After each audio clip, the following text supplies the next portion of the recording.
Do you hear that hissing sound? That's the sound of my dumbass forgetting to turn on the microphone during this video. This is infuriating, but it's okay. We will proceed regardless. So the man you're about to see come into the room is my dad.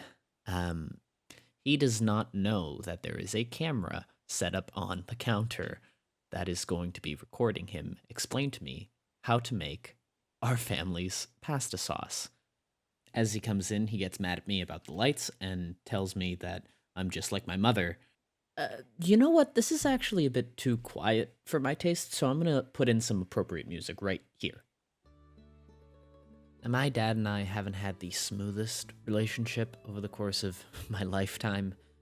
It's rough living with an immigrant parent because there are values and language gaps and things that he wasn't raised with, like saying I'm proud of you or saying I love you, even. It's hard to have a conversation with someone that doesn't share your interests or share your passions. And I knew from a very young age that my dad could talk about sports, could talk about cars, but it became increasingly difficult to connect with him. And at times, it didn't feel like he was that interested in connecting with me or my interests as an artist or an actor. It just, he said the thing a parent should say, that he'd support me no matter what, but didn't really invest any interest in the things that I was doing. But when I was thinking about this prompt and sharing a recipe from home, I was sitting at the kitchen table and my dad came in and started just asking me questions about how I was doing and asked me if I had tried the sauce. And he actually said, I'll have to teach you how to make it one day. Then I realized it was perfect because if there was one thing that the both of us connected on, it was food.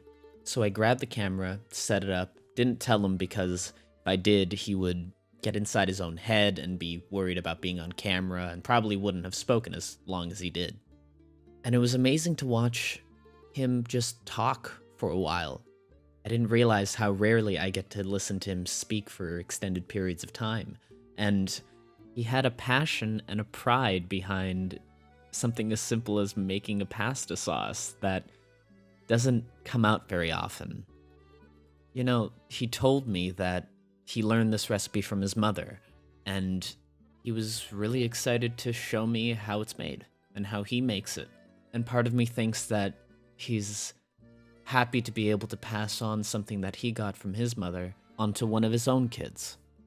And when I realized the microphone wasn't on, I actually got really upset because I thought it would have been perfect, not just for this prompt, but for myself to be able to have this recipe saved in his own words and his own expressions and his own mannerisms, saved into a sort of time capsule that I've never considered doing in regards to him.